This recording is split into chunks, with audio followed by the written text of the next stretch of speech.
La vie n'est pas facile. Personne n'a dit que ça l'était. Nous faisons tous face à des obstacles, des défis et des moments d'incertitude. Mais qu'arrive-t-il lorsque tu te rends compte que ce qui compte vraiment ne sont pas les problèmes eux-mêmes, mais comment tu réagis face à eux? C'est là que le stoïcisme entre en jeu, une philosophie aussi ancienne que le temps, mais qui reste plus pertinente que jamais. Dans ce scénario, nous allons t'apprendre comment penser, vivre et agir de manière à ce que tu puisses maîtriser n'importe quelle situation. Peu importe ce que la vie te lance, problème, adversité, moment de chaos. Nous te montrerons comment transformer tes pensées pour qu'elles ne te dominent pas. Comment vivre avec un but et ne pas te laisser emporter par le superficiel, et comment agir avec un calme et une détermination qui te permettent de prendre le contrôle, même quand tout semble s'effondrer. Nous ne te vendrons pas une fausse illusion que tout sera facile. Ceci est pour ceux qui sont prêts à affronter la réalité, à prendre la responsabilité de leurs pensées et de leurs actions, et à surmonter les difficultés avec le pouvoir de l'esprit stoïcien. Maintenant que nous avons clarifié ce que la vie nous a préparé, il est temps de commencer à travailler sur comment penser pour maîtriser n'importe quelle situation. Qu'est-ce qui t'a servi jusqu'à présent pour surmonter les obstacles? Probablement pas grand-chose, car la plupart des gens réagissent sans réfléchir, se laissant emporter par le chaos. Mais la clé est dans l'esprit, et c'est là que tout commence. Tout d'abord, développer une mentalité rationnelle pour surmonter le chaos. La vie, par nature, est pleine de chaos et d'incertitudes.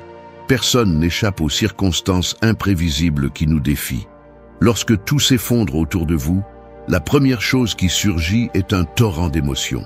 C'est dans ces moments-là que votre esprit a tendance à déborder et l'impulsion de réagir sans réfléchir devient un refuge tentant. Le chaos, l'anxiété, la frustration. Tous ces sentiments se déchaînent rapidement.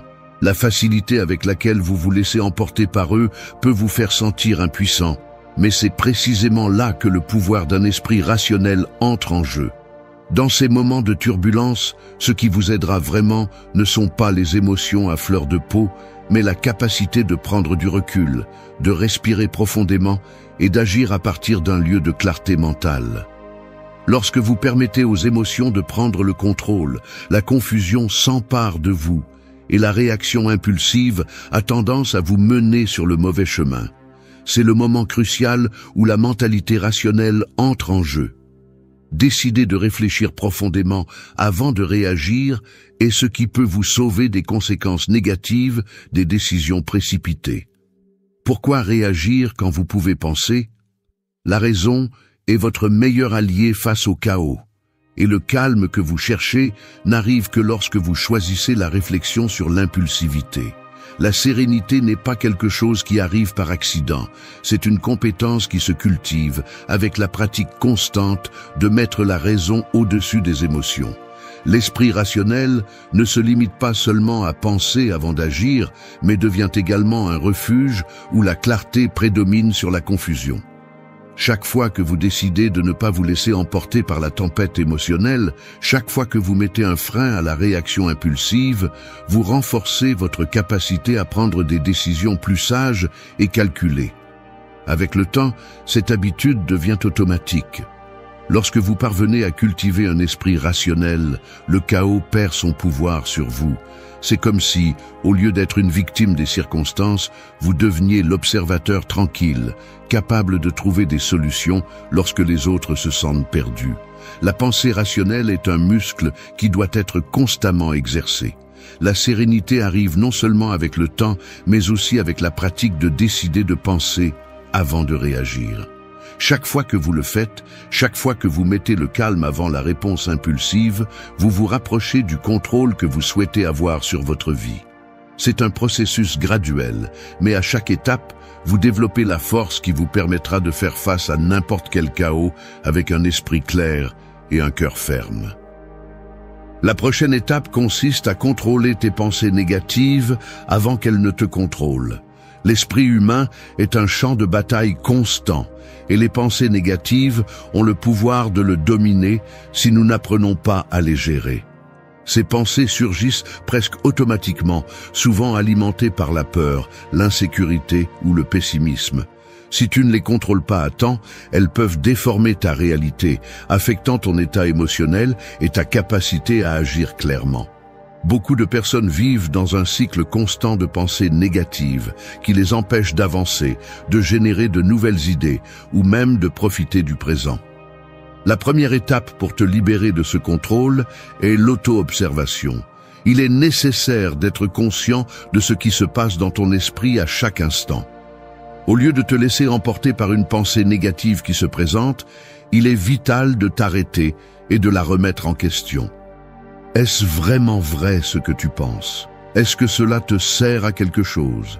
L'auto-observation te permet de reconnaître ces moments où les pensées négatives commencent à prendre de l'ampleur, avant qu'elles ne se transforment en une avalanche qui emporte tout le reste. Une fois que tu détectes une pensée négative, l'étape suivante consiste à la rediriger vers quelque chose de constructif. Il ne s'agit pas d'ignorer l'émotion que génère cette pensée, mais de prendre le contrôle et de choisir une réponse qui te pousse vers l'avant. Si, par exemple, tu penses « je ne suis pas assez bon pour ça », au lieu de rester coincé dans cette idée, tu peux la rediriger vers quelque chose de positif. C'est un défi, mais j'ai les outils pour le surmonter. Ce petit changement dans ton approche a un impact significatif sur la façon dont tu te sens et sur la façon dont tu réagis face aux adversités. Le pouvoir de contrôler tes pensées réside dans la pratique constante de cette technique. Plus tu observes et rediriges tes pensées négatives, plus cela deviendra naturel. Ainsi, l'esprit devient un outil qui travaille en ta faveur, et non un obstacle. Contrôler les pensées négatives n'est pas quelque chose qui se réalise immédiatement. Mais avec de la pratique et de la discipline, tu deviendras plus conscient d'elles et apprendras à les gérer efficacement.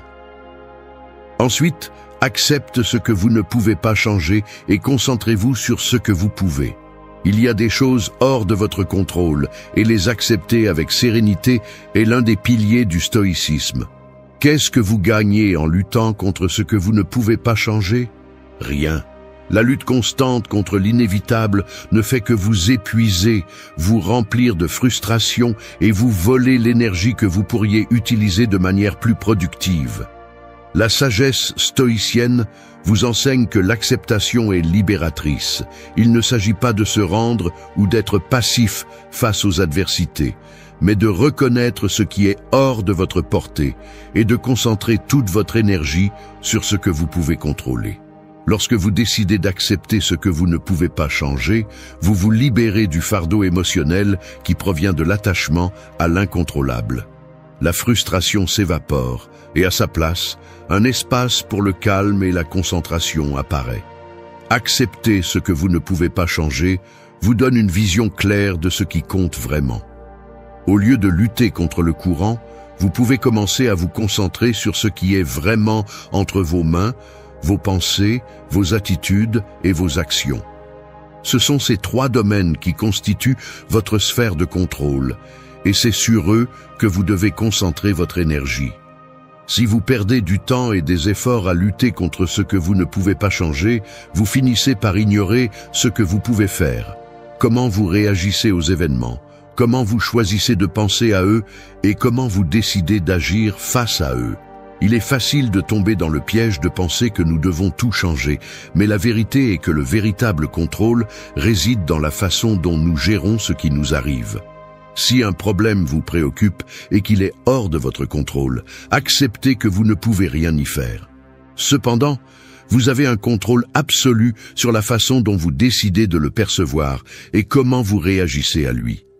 Parfois, la chose la plus puissante que vous pouvez faire est de faire un pas en arrière, de reconnaître ce que vous ne pouvez pas changer, et alors, avec un esprit serein, de décider quelles actions prendre dans les limites que vous avez.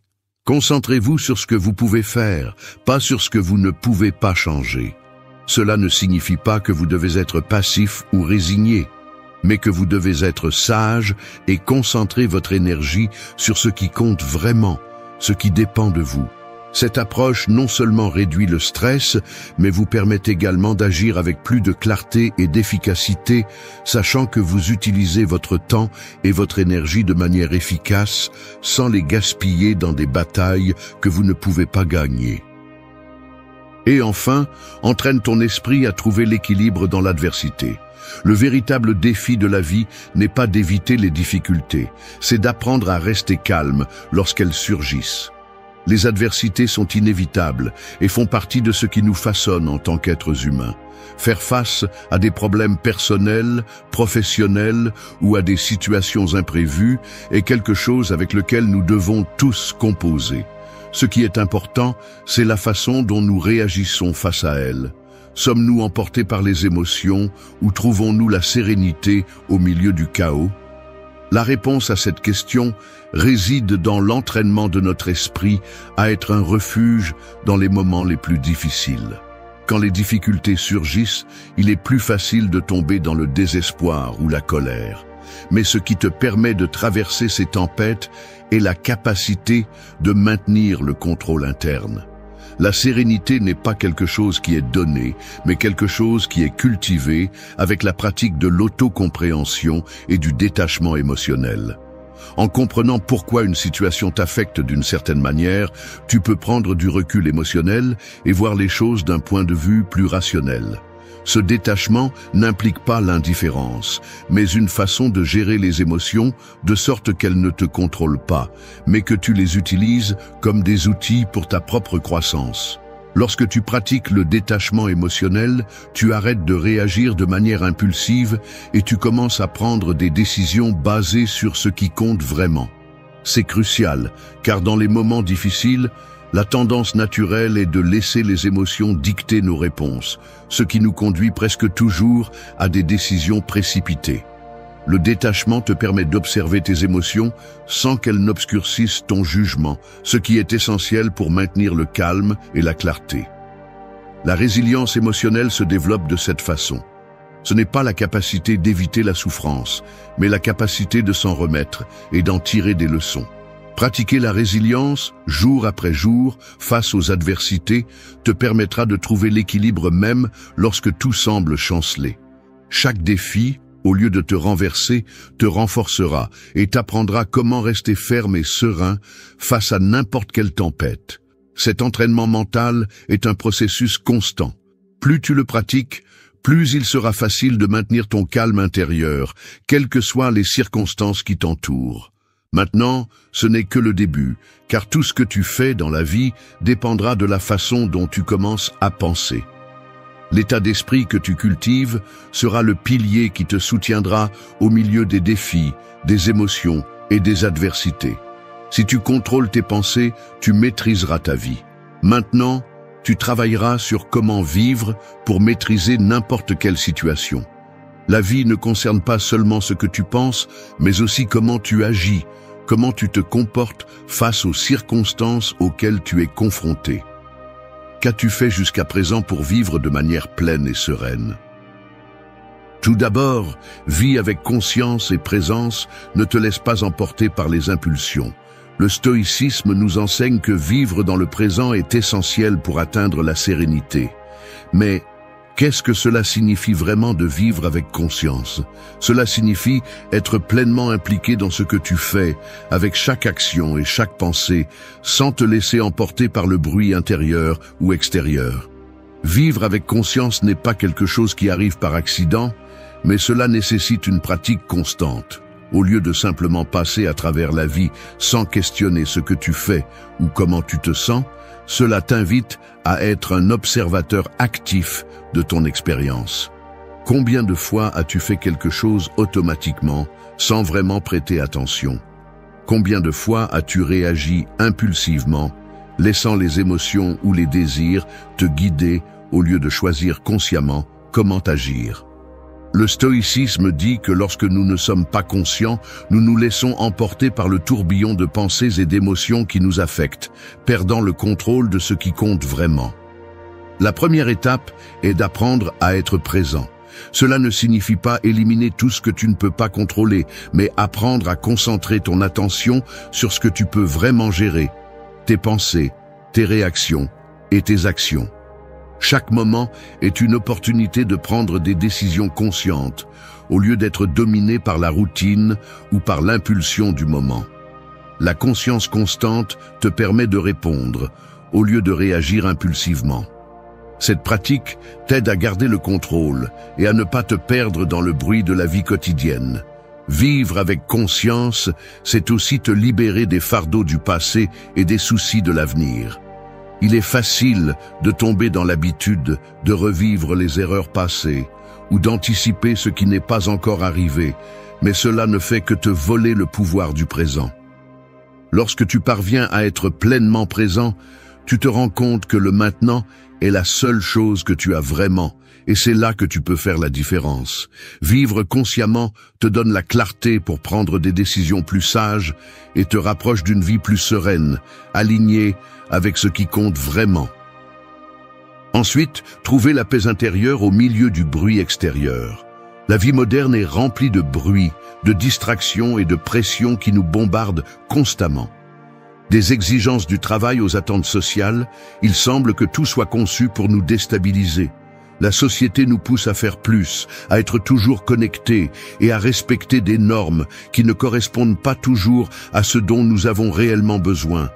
Les actualités, les réseaux sociaux et les exigences externes peuvent nous faire sentir débordés. Mais comment rester calme quand le monde semble être hors de contrôle? Le stoïcisme nous enseigne que la paix intérieure ne dépend pas de ce qui se passe à l'extérieur, mais de la façon dont nous y réagissons. Les circonstances extérieures sont incontrôlables, mais nos réactions sont entièrement à nous. La clé est de pratiquer le détachement émotionnel.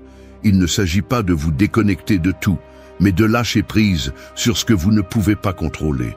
En faisant cela, vous trouvez la paix intérieure qui vous maintient équilibré, même au milieu de la tempête.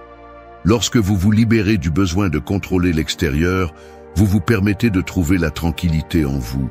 Imaginez un océan en tempête. Les vagues sont agitées, mais ce qui est sous la surface reste calme et constant. C'est ainsi que vous pouvez entraîner votre esprit à rester calme au milieu du chaos. La paix n'est pas dans les circonstances extérieures, mais dans la façon dont vous choisissez d'y répondre. La cultiver est un processus qui nécessite du temps et de la pratique, mais c'est tout à fait réalisable.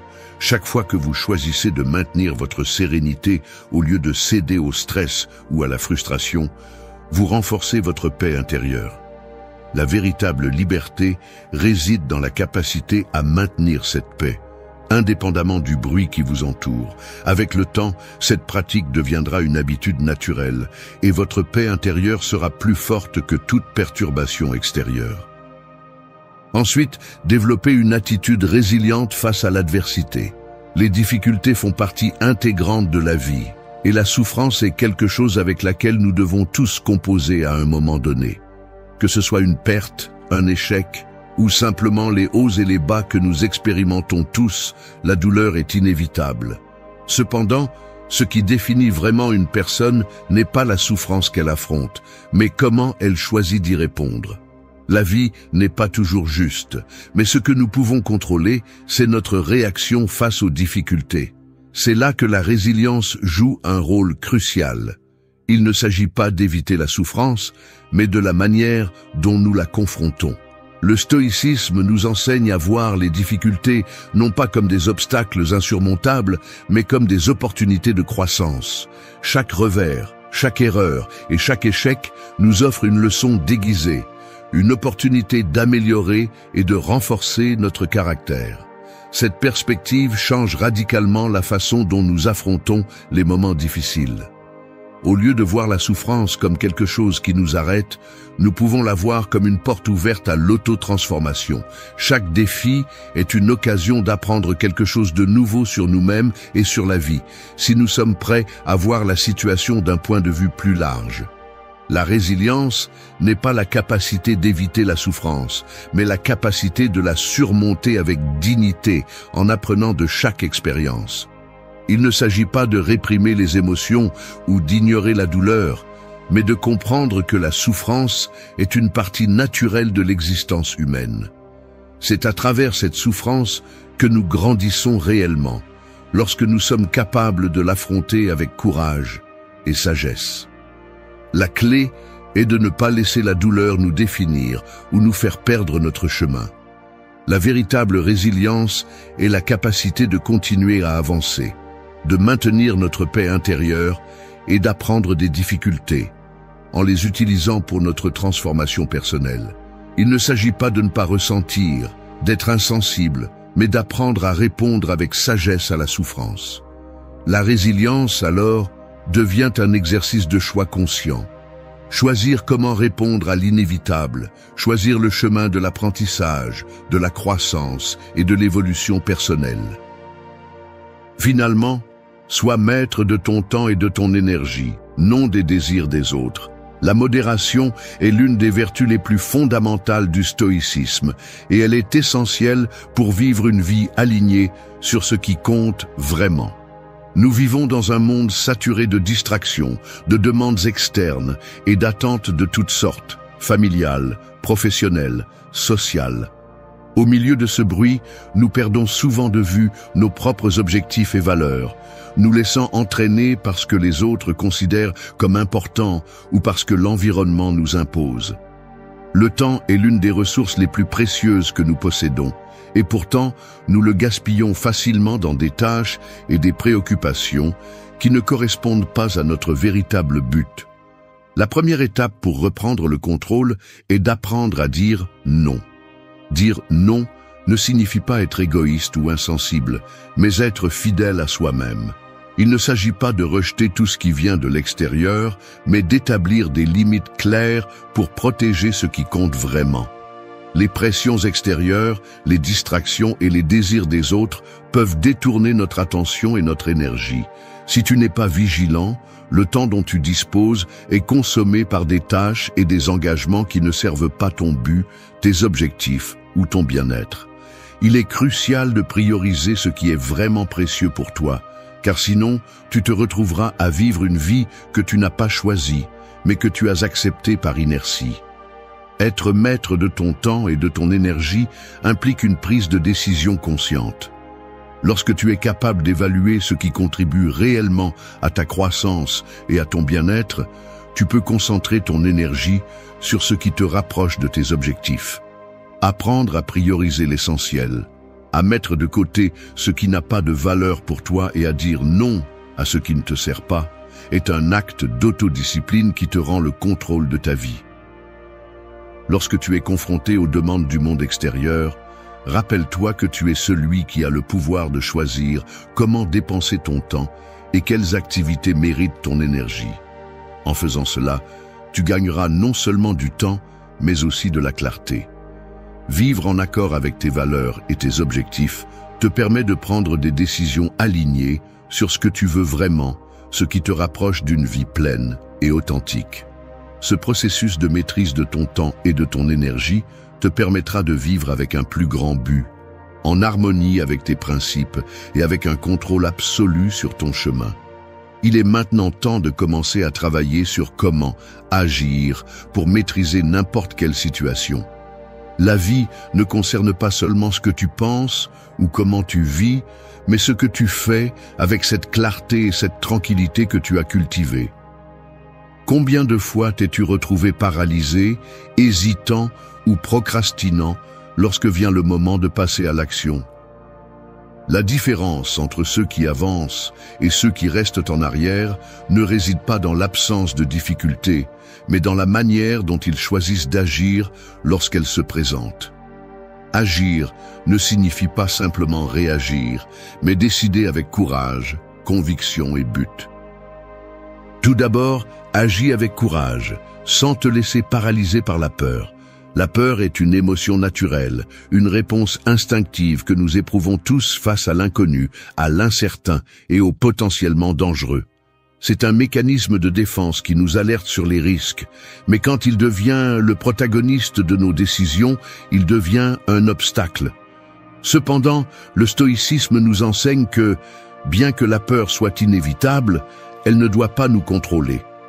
La différence entre les personnes qui atteignent leurs objectifs et celles qui restent coincées dans la paralysie de la peur réside dans leur capacité à agir malgré elle.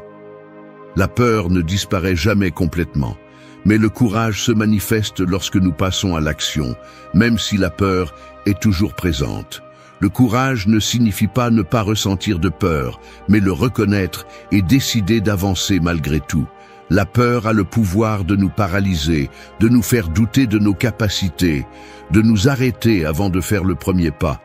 Mais lorsque tu décides de te déplacer vers l'avant, de faire face à l'incertitude avec détermination, tu cultives le courage. Il est facile de laisser la peur devenir la voix dominante dans ton esprit.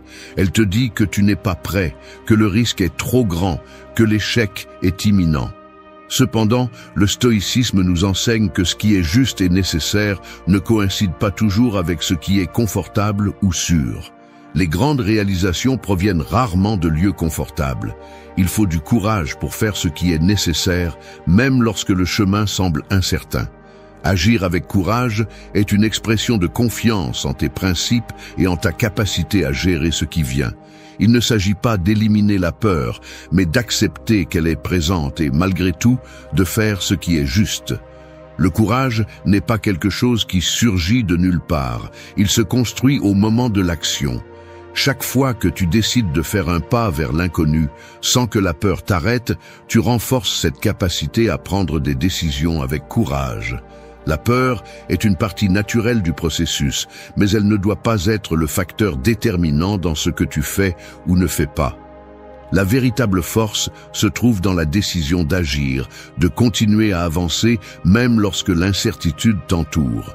Rappelle-toi que la valeur de faire ce qui est juste, de suivre tes principes et de progresser vers tes objectifs est bien plus grande que la peur de l'inconnu. Le courage grandit avec chaque action décidée que tu prends. Et à la fin, c'est le courage qui te permettra de surmonter tous les obstacles que tu rencontres. Ensuite, prenez des décisions basées sur vos valeurs, pas sur l'opinion des autres. L'authenticité émerge lorsque nos actions sont alignées sur nos principes les plus profonds. Nous vivons dans un monde qui nous pousse constamment à nous conformer, à suivre ce que la société attend de nous, à faire ce qui semble être la norme, même lorsque cela ne résonne pas avec notre essence. Depuis notre plus jeune âge, on nous apprend à suivre des règles et des attentes étrangères, à vouloir s'intégrer, à chercher l'approbation des autres. Mais ce n'est pas la vraie liberté. La vraie liberté réside dans le fait de vivre selon ce que l'on croit être juste, pas selon ce que les autres dictent. Le stoïcisme nous enseigne que nous devons agir à partir de la vérité intérieure, à partir de la conscience de ce que nous valorisons et croyons vraiment. Lorsque nous prenons des décisions guidées par nos propres croyances et principes, nous pouvons éprouver une paix intérieure que l'opinion des autres ne pourra jamais nous apporter. Il ne s'agit pas de rejeter les conseils des autres ou de vivre de manière égoïste, mais d'apprendre à discerner quand il est nécessaire d'écouter et quand nous devons agir selon notre propre sagesse. Vivre selon nos valeurs nous permet de prendre des décisions qui sont vraiment alignées sur ce qui compte, pas sur ce que les autres pensent qui devrait compter. Il est facile de tomber dans le piège de faire ce que les autres attendent pour éviter le conflit ou la désapprobation, mais cela ne génère que de l'insatisfaction interne. Le stoïcisme nous enseigne également que l'influence des opinions des autres diminue lorsque nos actions sont guidées par nos propres principes. Il ne s'agit pas d'être rebelle ou d'aller à l'encontre de tout ce qui est attendu de nous, mais de vivre avec cohérence. L'authenticité n'est pas de faire tout le contraire du courant, mais de trouver le courage d'être soi-même, même si cela signifie être en désaccord avec ce que la société pense que vous devriez être. Lorsque vos décisions sont alignées sur vos valeurs, l'approbation des autres devient sans importance, car vous savez que vous vivez une vie fidèle à ce que vous êtes vraiment. En prenant des décisions du fond de votre être, vous vous rapprochez de la vie que vous désirez vraiment, au lieu de suivre un chemin que d'autres ont tracé pour vous.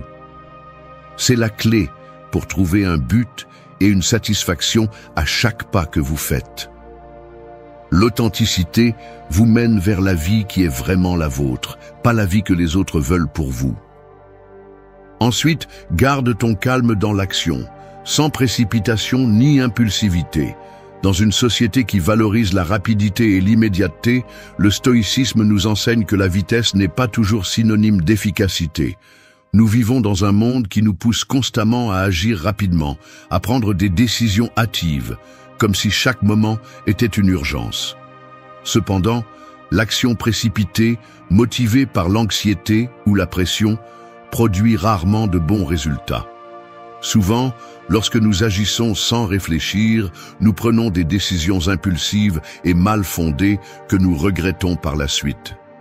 Il est facile de tomber dans le piège de l'urgence en se laissant emporter par le sentiment que nous devons tout faire immédiatement, mais cette approche ne fait qu'augmenter le risque de commettre des erreurs. Le stoïcisme nous enseigne qu'au lieu de nous précipiter, nous devrions prendre le temps nécessaire pour évaluer, réfléchir et agir de manière réfléchie. Le calme dans l'action est une vertu puissante. Il ne s'agit pas de se déplacer rapidement, mais de se déplacer intelligemment. Chaque pas que tu fais doit être le résultat d'une réflexion soigneuse, non d'un élan momentané. La véritable efficacité réside dans la qualité de l'action, non dans la rapidité avec laquelle elle est menée. Lorsque tu agis avec calme, tu es capable d'évaluer les circonstances avec plus de clarté, de voir les options avec objectivité et de prendre des décisions plus sages. Le stoïcisme souligne qu'une action prise avec tranquillité, après un processus de réflexion, est beaucoup plus efficace qu'une action rapide et irréfléchie. Cette pause avant d'agir te permet de mieux comprendre les conséquences de tes décisions et de choisir le chemin qui te rapprochera vraiment de tes objectifs. Agir avec calme ne signifie pas indécision, mais avoir la capacité de s'arrêter et de réfléchir avant d'agir, en s'assurant que chaque mouvement que tu fais est aligné avec tes principes et tes objectifs à long terme. Lorsque tu gardes ton calme, tu peux prendre des décisions plus claires, sans que la peur ou l'anxiété n'obscurcissent ton jugement. Cette approche te donne la capacité de te déplacer avec assurance, sans hésitation, et avec une direction claire, sans te laisser emporter par les impulsions momentanées qui nous font souvent dévier du bon chemin. Le calme dans l'action est ce qui te permet d'agir avec confiance, sans regret, sachant que chaque pas est le résultat d'une décision réfléchie. Et finalement, fais de la patience une vertu quotidienne dans ta vie. Dans un monde qui exige des résultats immédiats, le stoïcisme nous rappelle que les actions ne produisent pas toujours des fruits instantanément. La patience est clé pour le stoïcien, car il comprend que chaque processus a son propre rythme et que les récompenses n'arrivent pas toujours rapidement. Au lieu de te désespérer pour des résultats immédiats, tu dois apprendre à attendre avec sérénité, sachant que ce que tu sèmes aujourd'hui portera ses fruits au moment opportun. La patience n'est pas seulement une attente passive, c'est une attente active, pleine de confiance dans le processus et dans l'effort que tu déploies. Les récompenses n'arrivent pas toujours immédiatement, mais cela ne signifie pas qu'elles ne sont pas en chemin. La patience t'apprend à ne pas abandonner trop tôt, à continuer avec détermination et calme, sans te précipiter ni perdre de vue l'ensemble. La patience devient une vertu lorsque tu comprends que chaque pas vers ton objectif fait partie d'un processus plus grand qui doit suivre son cours. Merci d'être resté jusqu'à la fin de la vidéo. Si vous avez tout vu, commentez « Je suis stoïcien » comme notre signe secret, indiquant que vous êtes un véritable apprenant du stoïcisme. N'oubliez pas de vous abonner et de liker la vidéo si elle vous a plu. L'abandon se ressent comme un effondrement soudain, comme si le sol qui soutenait ta vie se fendait en deux et que tout ce que tu croyais sûr était réduit en poussière. Ce n'est pas seulement l'absence de quelqu'un, c'est le choc qui te force à regarder en face ce que tu ne voulais pas voir, ta dépendance, tes peurs, tes fissures internes. Mais dans cette douleur bat aussi une vérité que peu parviennent à comprendre. Rien ne te détruit complètement si tu décides d'utiliser les ruines comme fondation de quelque chose de nouveau. La douleur de l'abandon n'est pas une punition, c'est un test. Et même si au début, elle semble insupportable, en réalité, c'est l'occasion de découvrir ta propre force. La vraie vengeance n'est jamais dans la poursuite, dans la supplication ou dans le cri que tu vaux quelque chose. La vraie vengeance est froide, silencieuse et ferme. C'est ton absence, c'est ton calme, c'est le fait que tu restes debout, que tu grandis et que tu guéris sans dépendre de personne. Car celui qui pensait te remplacer comprendra bientôt que l'authenticité ne se remplace pas, que la rareté ne se répète pas, et que ce qui est perdu par arrogance ne revient jamais de la même manière. Ici, il ne s'agit pas d'oublier ou de faire semblant que rien ne s'est passé. Il s'agit de regarder le coup en face et de le transformer en discipline émotionnelle, en dignité, en amour de soi. L'abandon marque, mais il polit aussi, et à la fin il te transforme en quelqu'un qui n'a plus besoin de mendier de l'affection ou de la reconnaissance. Ce vide qui semblait une blessure se transforme en espace pour renaître. Reste, car ce que tu vas entendre sont 8 leçons qui transforment la blessure de l'abandon en ta plus grande source de pouvoir et de force intérieure. 1. Le silence n'est pas une faiblesse, c'est une force. Le silence ressemble à un immense désert. À première vue, il semble vide, froid et stérile, comme un lieu où personne ne voudrait rester. Cependant, celui qui ose le parcourir calmement découvre qu'en cet espace où tout se tait, existe une force qui n'a pas besoin de fioritures. Le silence n'est pas une faiblesse, c'est une force. C'est le terrain où les émotions se rangent, où l'esprit s'éclaircit et où l'on apprend que la véritable force ne se mesure pas par la capacité de répondre, mais par la capacité de résister sans prononcer un seul mot. Lorsque quelqu'un vous abandonne, la première réaction est généralement de vouloir crier, exiger des réponses, montrer que vous valez quelque chose, chercher n'importe quel son pour couvrir le bruit du vide. Mais les stoïciens enseignaient que le plus grand contrôle n'est pas celui que l'on exerce sur les autres, mais celui que l'on exerce sur soi-même. Garder le silence ne signifie pas se rendre ni accepter l'humiliation. Cela signifie décider que vous n'allez pas donner votre énergie à celui qui ne mérite plus de la recevoir. Le silence est une épée invisible. Il coupe profondément car il n'a pas besoin de bouger pour se faire sentir. Dans la vie quotidienne, le silence devient un langage puissant. Lorsque vous ne répondez pas à la provocation, lorsque vous ne tombez pas dans le piège de discuter de l'évidence, lorsque vous choisissez votre paix avant la confrontation, vous envoyez un message plus fort que n'importe quel discours. Celui qui attendait votre réaction se retrouve avec un vide qu'il ne sait pas comment combler. Celui qui pensait avoir le contrôle sur vous se retrouve face à un mur impénétrable. Le silence protège votre dignité et préserve votre énergie, vous rappelant que vous n'avez pas besoin de gagner de petites batailles pour prouver votre valeur, car votre valeur se tient seule. Les philosophes stoïciens parlaient de l'autocontrôle comme la base de la liberté. Contrôler les mots, les impulsions et les émotions est le premier pas pour se libérer de la domination des autres. Lorsque vous choisissez de vous taire plutôt que de mendier, vous n'êtes pas une victime, vous devenez quelqu'un qui a pris le contrôle de son propre navire au milieu de la tempête. Le silence devient un refuge, un lieu où l'autre n'a plus accès et où votre force intérieure commence à se reconstruire.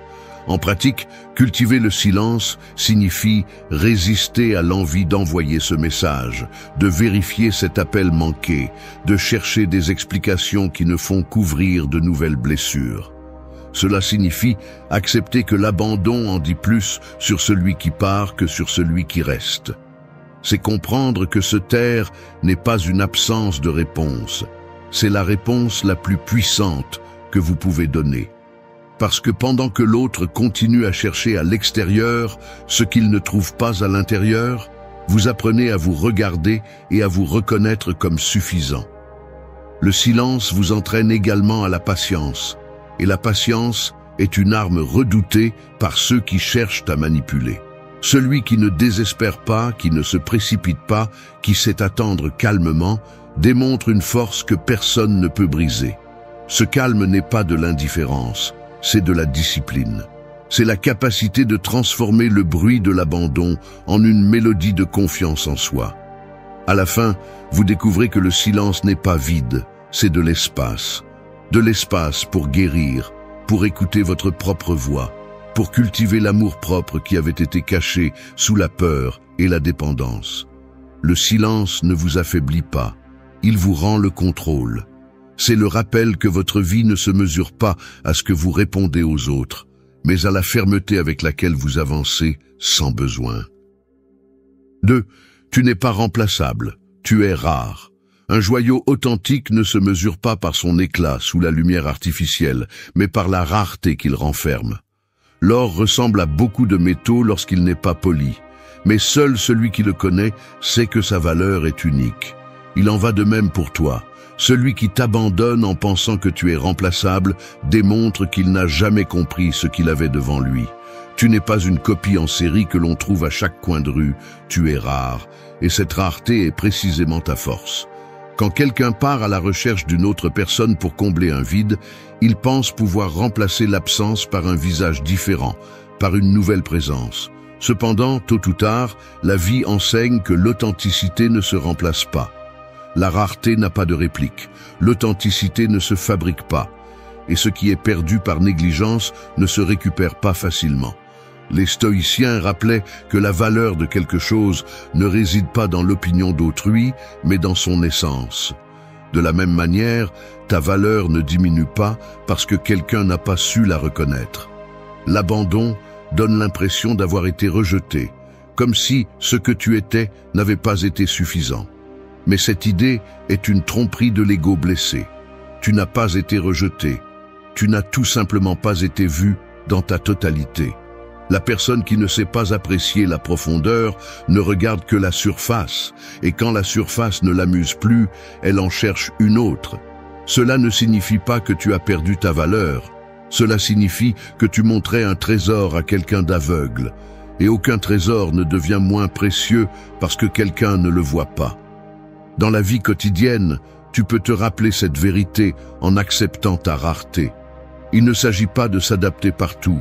Il s'agit de prendre conscience que tu n'es pas né pour être échangé comme un objet de consommation. Tu es une histoire unique, avec des expériences, des blessures et des vertus qui te rendent unique.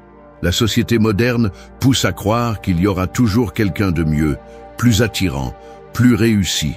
Mais cette course n'a pas de fin, car elle est basée sur des comparaisons.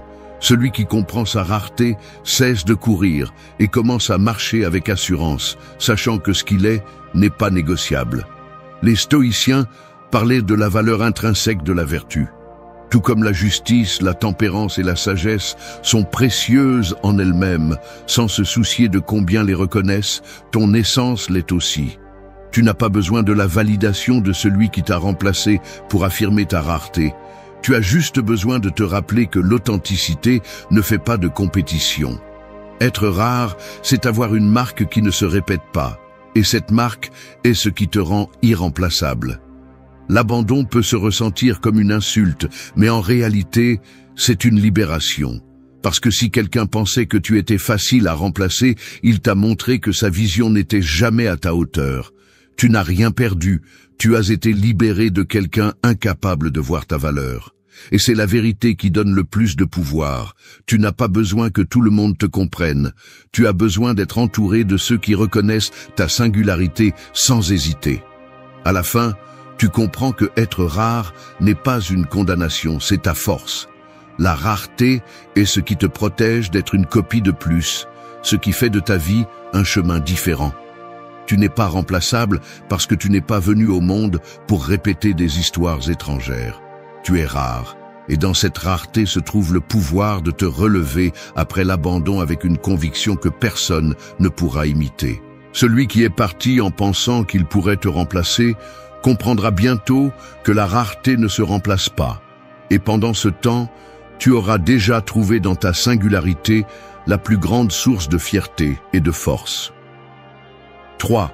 Tu n'as pas été remplacé, tu as été libéré.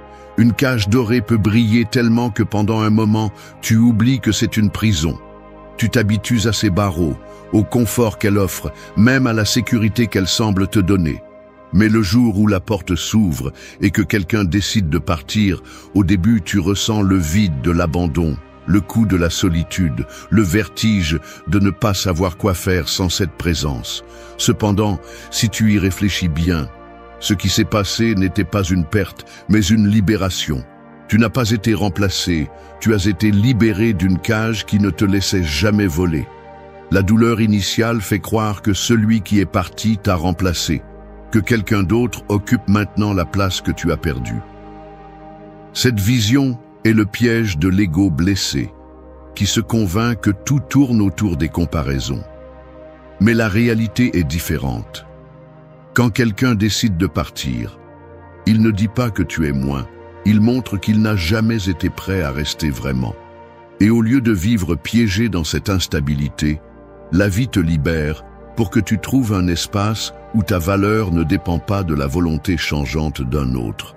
Le stoïcisme enseigne que nous ne devons pas nous accrocher à ce que nous ne contrôlons pas.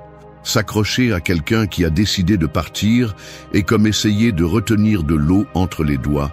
Plus tu serres, plus elle s'échappe rapidement. Comprendre que tu n'as pas été remplacé mais libéré, c'est accepter que ce qui s'est passé était nécessaire pour que tu reviennes à toi.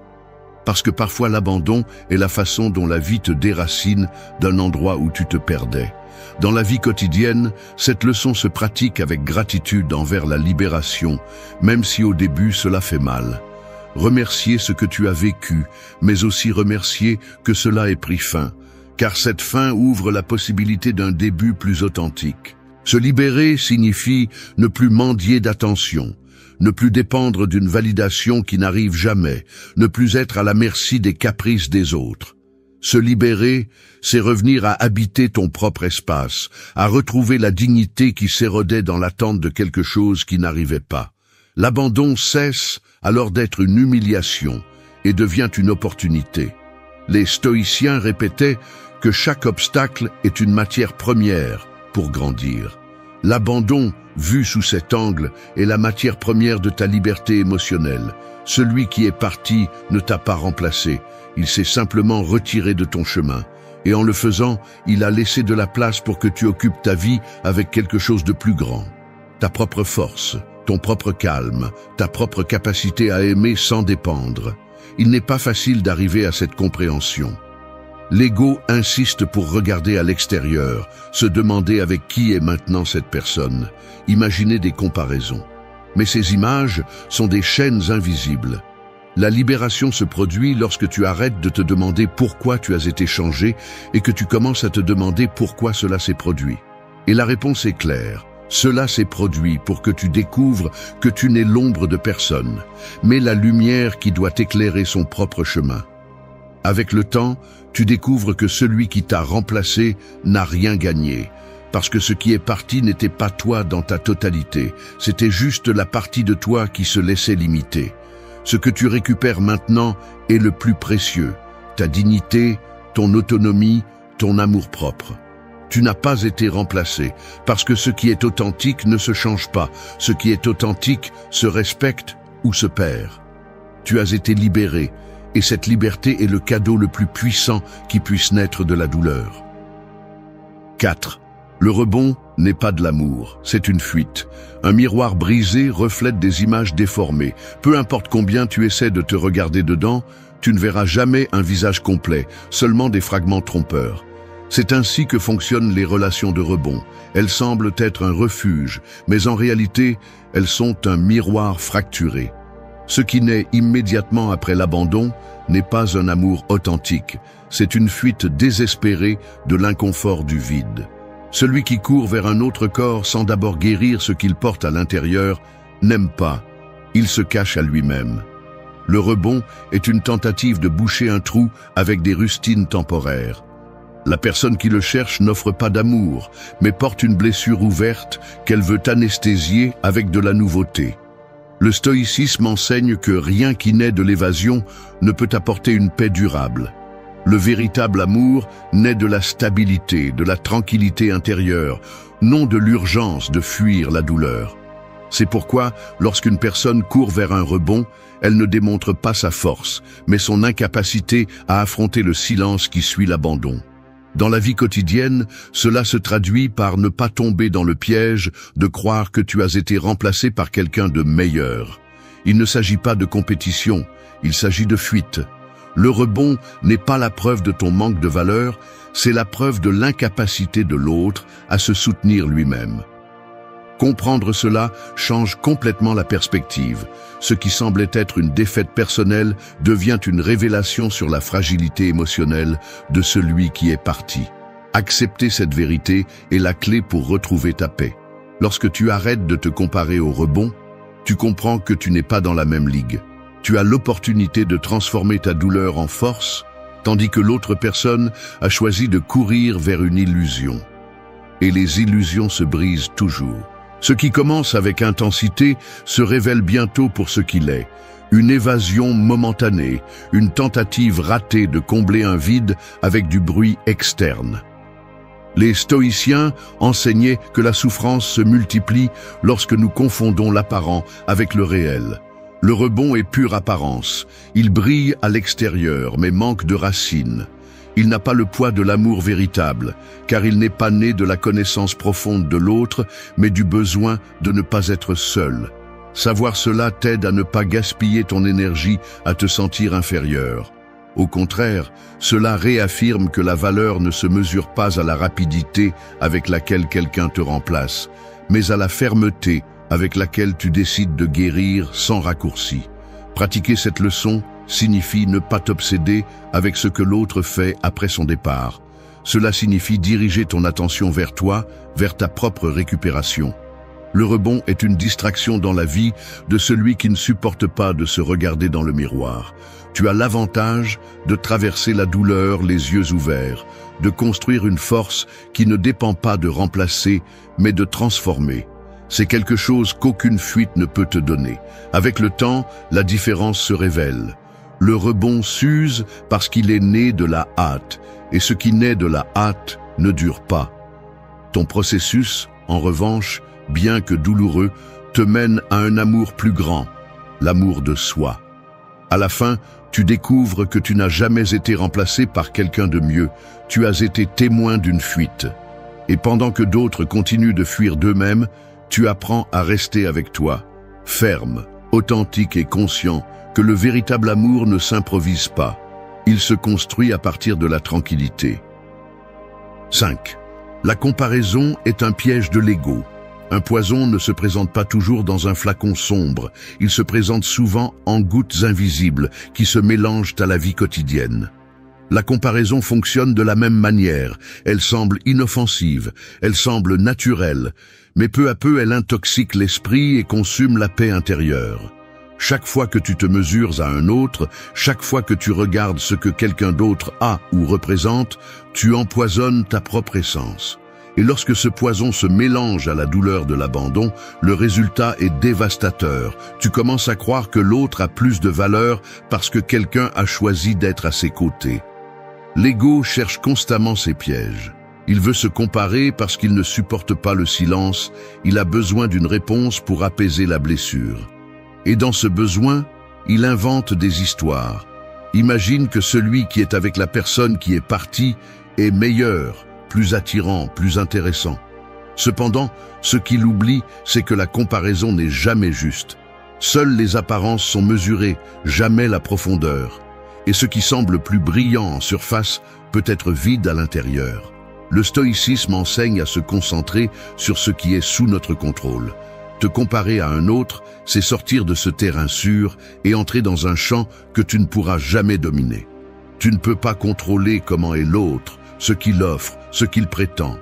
Tu peux seulement contrôler ta réaction, ta façon de te regarder, ta décision de ne pas entrer dans cette compétition invisible. Comprendre cela est un acte de libération. Cela signifie arrêter de jouer à un jeu conçu pour te faire perdre. Dans la vie quotidienne, la comparaison apparaît dans les endroits les plus petits. Tu consultes les réseaux sociaux, et tu vois des photos de sourires étrangers, tu interprètes que leur vie est parfaite et la tienne ne l'est pas. Tu entends des rumeurs et tu as l'impression d'être laissé pour compte. Tout cela fait partie du même piège, car la seule chose que ces comparaisons réussissent à faire est de te distraire de ton propre processus de croissance. Pendant que tu regardes à l'extérieur pour mesurer ta valeur, tu arrêtes de travailler sur ce qui peut réellement te renforcer. Lorsque quelqu'un t'abandonne et court vers une autre personne, la comparaison devient encore plus cruelle. L'ego insiste pour se demander ce que cet autre a que tu n'avais pas. Mais la réponse est plus simple qu'il n'y paraît. Il ne s'agit pas de savoir qui est le meilleur. Il s'agit de l'incapacité de celui qui part à affronter son propre vide. Le choix de l'autre ne définit pas ta valeur, il reflète seulement ses propres manques. Comprendre cela brise l'illusion de la compétition. Les stoïciens parlaient du piège des opinions extérieures. Ils disaient que chercher constamment la validation, c'est donner ton pouvoir aux autres. La comparaison est précisément cela. Donner ta paix à une opinion que tu ne connais même pas. Pratiquer la vision stoïcienne signifie entraîner l'esprit à se rappeler que ta valeur ne réside pas dans ce que quelqu'un choisit après toi, mais dans ce que tu es, indépendamment de tout choix. Vivre sans comparaison n'est pas facile, mais c'est possible. Cela commence lorsque tu décides de regarder à l'intérieur plutôt que de regarder à l'extérieur. Au lieu de te demander ce qu'un autre a que tu n'as pas, demande-toi ce que tu construis en toi, que personne ne peut t'enlever. Cette question change la perspective, t'éloigne du poison et te rend la clarté. À la fin, tu découvres que la comparaison est une prison sans barreaux. Elle semble ouverte, mais elle te piège dans un jeu interminable de doutes. S'échapper d'elle signifie reconnaître que tu es incomparable, parce que tu n'es pas né pour être la copie de quelqu'un d'autre. L'abandon ne devient alors plus un rappel de ce qui te manque supposément, mais une opportunité d'affirmer ce que tu es déjà. Et ce que tu es ne se mesure pas à un autre, parce que ton essence ne rivalise pas, elle existe avec dignité, intacte, rare et unique. 6. Ta valeur ne dépend pas de la reconnaissance externe. Les arbres les plus anciens de la forêt grandissent en silence. Personne ne les applaudit pendant qu'ils s'élèvent vers le ciel. Personne ne les félicite pour avoir résisté aux tempêtes et aux sécheresses. Pourtant ils restent fermes, gigantesques, inarrêtables. Leur grandeur n'a pas besoin de témoins. Ta vie fonctionne de la même façon. Ta valeur n'est pas liée au regard de ceux qui t'entourent.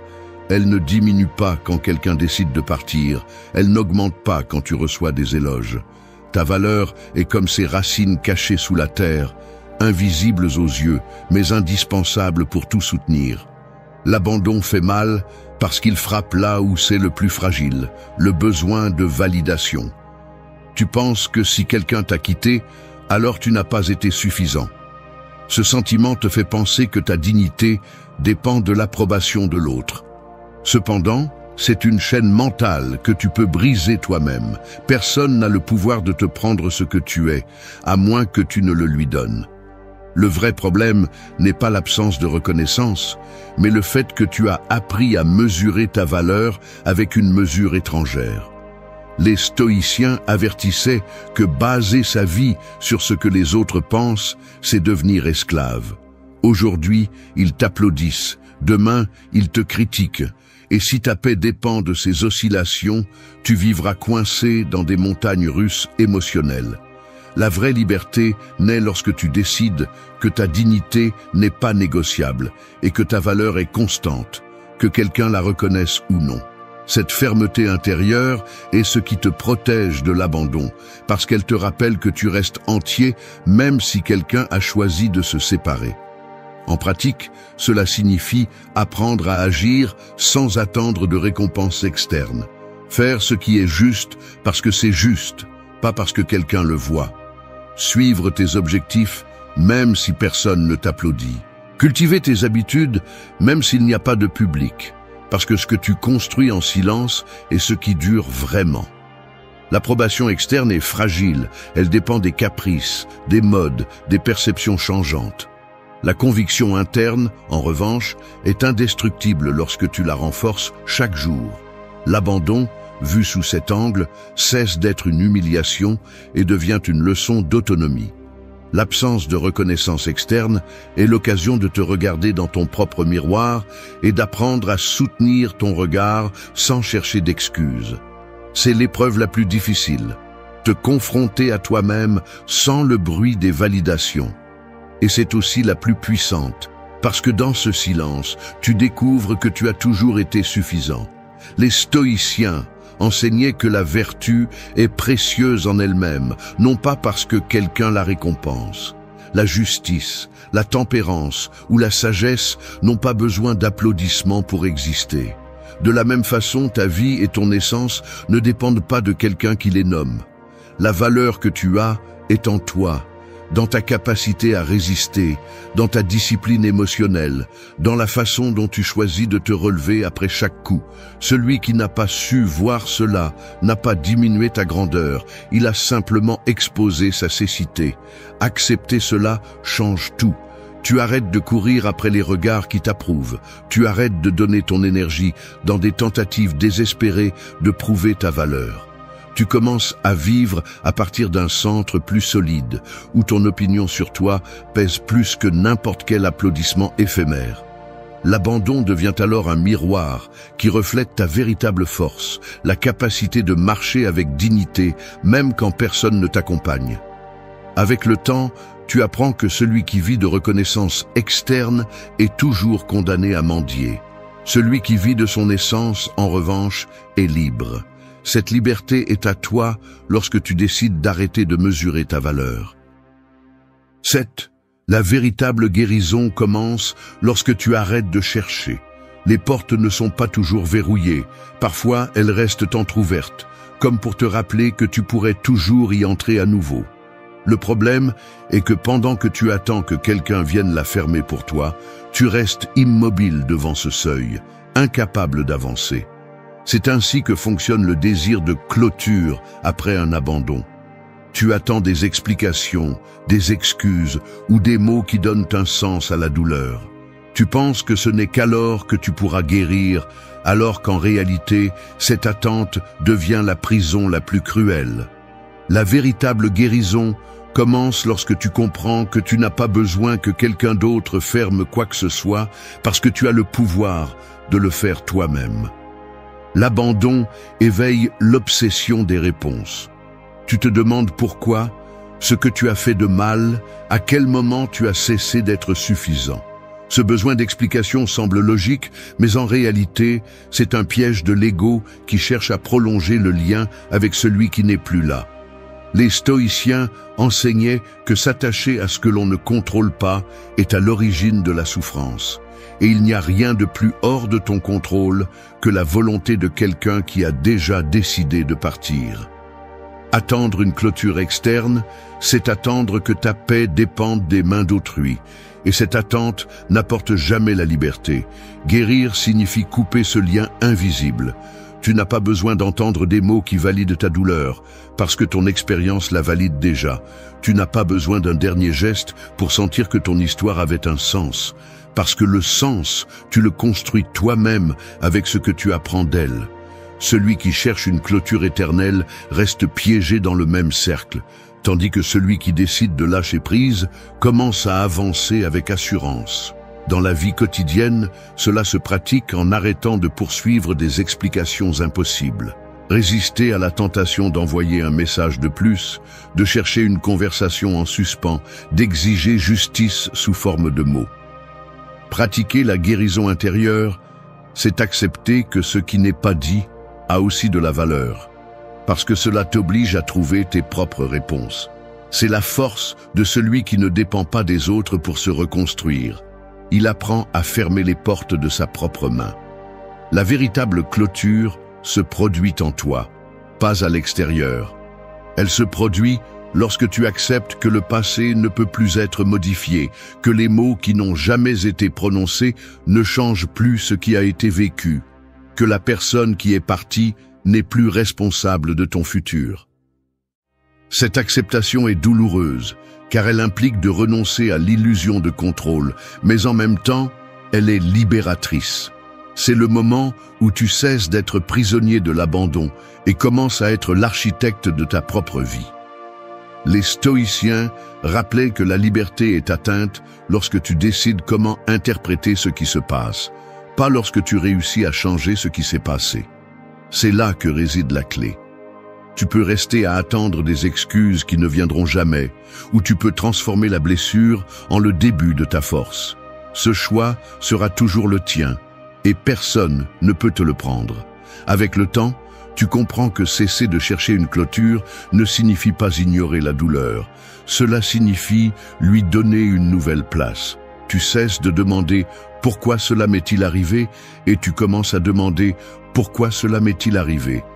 Et dans cette transition, tu découvres que l'abandon n'était pas une fin inachevée, c'était le début de ta transformation. Tu n'as pas besoin du sceau de quelqu'un d'autre pour fermer la porte. Il suffit de ta décision d'avancer. Et lorsque tu le fais, tu découvres que la guérison ne dépendait de personne d'autre, parce qu'elle a toujours été entre tes mains et y restera. 8. Ton amour-propre est ta nouvelle priorité. Le soleil ne demande jamais la permission de briller. Il ne demande pas si quelqu'un veut sa lumière, ni n'attend une reconnaissance pour se lever chaque matin. Il apparaît simplement, constant, ferme, indispensable. Ton amour-propre doit être ainsi, une présence quotidienne qui ne dépend de l'approbation de personne, mais de la décision de prendre soin de toi, de te respecter et de te reconnaître comme ta priorité absolue. Quand tu traverses l'abandon, c'est la leçon définitive. Il ne s'agit plus d'attendre que quelqu'un d'autre te donne de la valeur, mais d'assumer que ton bien-être commence et finit avec toi.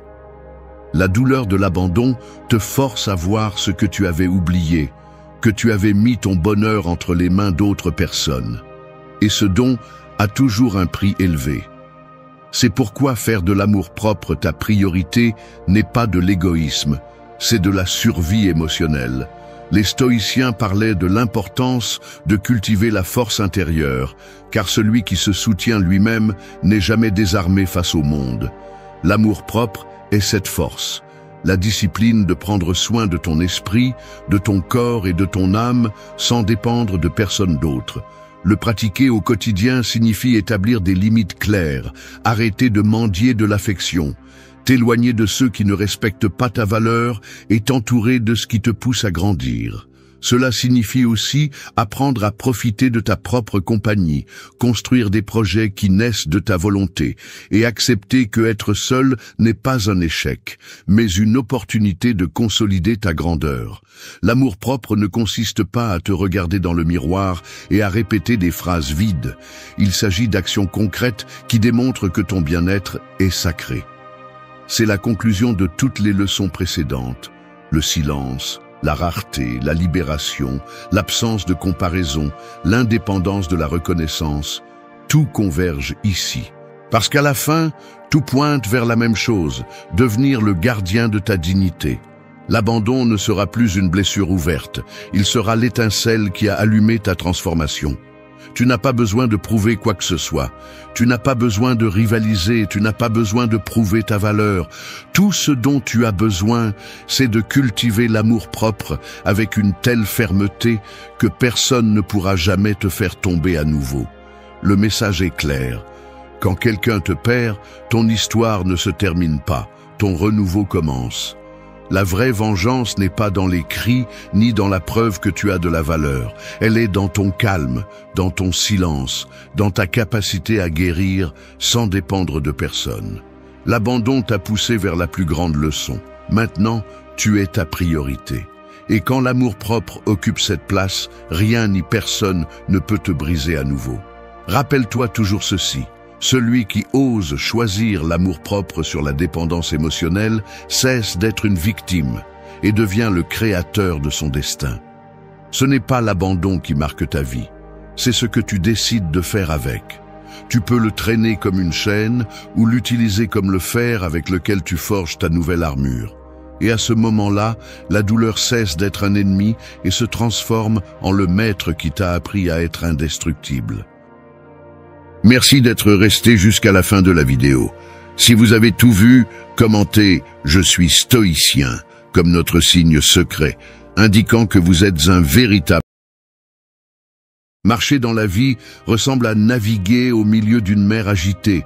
Les vagues frappent sans relâche, le vent change sans prévenir, et tu ne pourras jamais décider à quel point la tempête sera forte. Cependant, ce que tu peux faire, c'est ajuster les voiles de ton bateau. C'est la véritable différence entre sombrer dans le chaos ou avancer avec détermination. La force ne réside pas dans le contrôle de l'incontrôlable, mais dans la maîtrise de la manière dont tu réagis à ce que tu dois vivre. Le stoïcisme est cette boussole qui te rappelle où se trouve ton véritable pouvoir. Ce n'est pas une philosophie ancienne conservée dans des pages poussiéreuses, mais une méthode pratique pour faire face aux coups de la vie sans te briser. Aujourd'hui, les gens se perdent dans les distractions, se consument en attendant un bonheur facile ou gaspillent leur énergie à essayer de contrôler ce qui ne dépendra jamais d'eux. Cette erreur est ce qui éteint la clarté, la force et la sérénité qu'ils recherchent tant. Cette vidéo ne prétend pas te donner de jolies phrases pour passer le temps. Son but est de t'enseigner, de manière sérieuse et directe, comment entraîner ton esprit à résister, à grandir et à reprendre le contrôle de toi-même. 8 leçons qui, si tu les appliques avec discipline, peuvent devenir une arme puissante pour transformer la façon dont tu vis.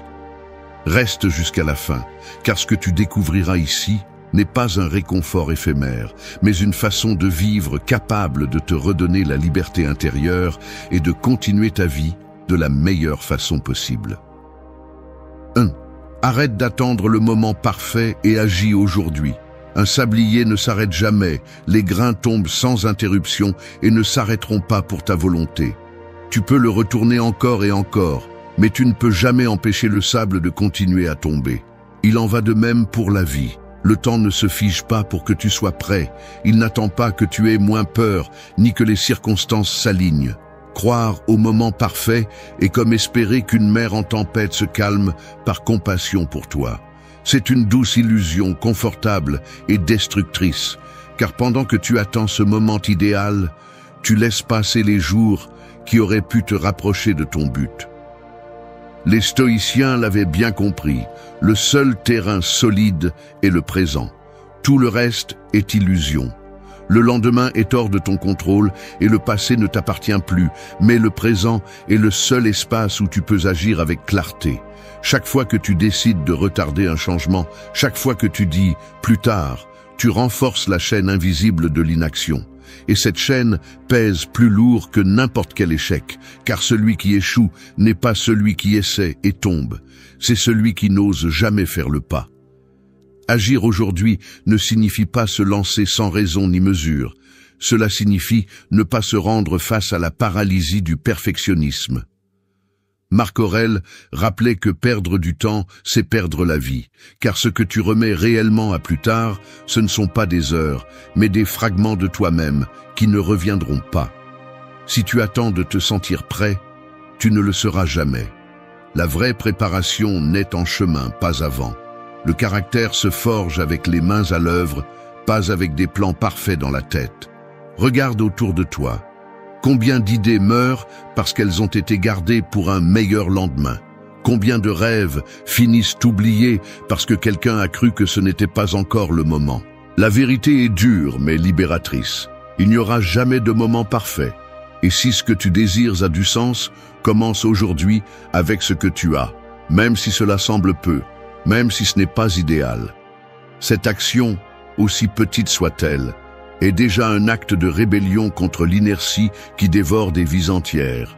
Le perfectionnisme est l'excuse la plus élégante de la lâcheté. Il se déguise en prudence, en logique, en stratégie. Mais au fond, c'est de la peur déguisée. Les stoïciens y faisaient face avec discipline et un principe clair. Fais ce qui est en ton pouvoir, maintenant. Tu n'as pas de contrôle sur le résultat final, ni sur la façon dont le monde réagira. Mais tu as le contrôle sur ton effort à cet instant précis. C'est la victoire silencieuse de l'homme qui agit. Chaque jour que tu choisis de remettre à plus tard te vole ta liberté. car tu vis conditionné par un avenir incertain qui n'arrive jamais comme tu l'imagines. Chaque jour que tu choisis d'agir, même avec de petits pas, tu reprends le contrôle de ta vie. Agir aujourd'hui est une déclaration d'indépendance, un message clair à toi-même. Je n'ai pas besoin d'attendre, je suis capable de construire au milieu de la tempête. Alors n'attends pas que le sablier s'arrête, car il ne le fera pas. Arrête de chercher un ciel sans nuages pour commencer à naviguer. Fais le pas, même si ta main tremble. Le chemin ne s'ouvre pas avec des intentions, il s'ouvre avec de l'action. Et cette action, prise aujourd'hui, sera la graine de ta clarté, de ta force et de ta sérénité demain. 2. Concentre-toi sur ce qui dépend de toi et lâche ce qui ne dépend pas de toi. Un archer prépare soigneusement son tir, ajuste la corde, respire et lâche la flèche. Son contrôle s'arrête là. Il ne contrôle pas le vent. Il ne contrôle pas si un oiseau traverse l'air à ce moment-là. Il ne contrôle pas que la cible bouge. Il peut entraîner sa technique, renforcer son bras, perfectionner sa visée, mais il ne possédera jamais ce qui se passe après avoir libéré la flèche. C'est ainsi que fonctionne la vie. Ton pouvoir s'arrête à l'effort, à l'intention et à l'action qui sont sous ton contrôle. Tout le reste appartient à un territoire étranger qui, si tu insistes pour le contrôler, ne te laissera que frustration et épuisement. Les stoïciens appelaient cela la dichotomie du contrôle. Séparer ce qui dépend de toi de ce qui ne sera jamais entre tes mains. L'erreur la plus courante est d'investir de l'énergie dans ce que tu ne peux pas changer.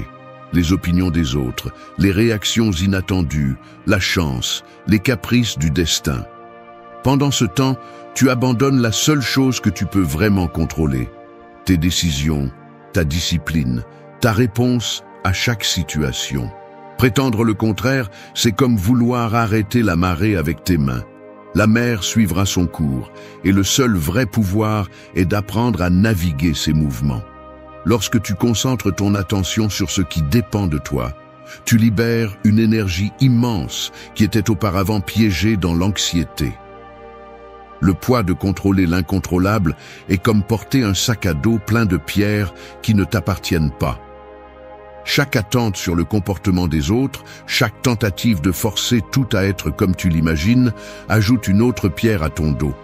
Les stoïciens nous invitent à lâcher ce poids et à marcher avec juste ce qu'il faut, avec ce qui est nécessaire, avec ce que tu peux vraiment gérer. Pense à la différence entre celui qui essaie de plaire à tout le monde et celui qui se concentre sur l'action juste. Le premier se consume dans la critique, change de cap à chaque commentaire et ne trouve jamais la paix. Le second comprend qu'il ne peut pas contrôler l'approbation, mais bien la cohérence avec ses valeurs, et c'est là qu'il trouve la sérénité. Il en va de même pour l'adversité. Tu ne peux pas empêcher une maladie, une perte ou une trahison d'arriver, mais tu peux décider comment les affronter. Le pouvoir n'est jamais dans la circonstance, il est dans la réponse. La vie moderne multiplie ce piège. Nous vivons obsédés par ce que pensent les autres, par ce qui pourrait arriver demain, par les problèmes que nous ne pouvons résoudre, peu importe combien nous essayons. Cette dispersion mentale épuise la clarté et nous laisse vides. La solution stoïcienne est simple et radicale. Dirige ton regard vers ce que tu peux influencer maintenant. Peux-tu entraîner ton esprit? Oui. Peux-tu choisir comment parler, comment agir, comment prendre soin de ton corps? Oui. Peux-tu contrôler l'avenir? Non. Alors arrête de t'épuiser pour lui.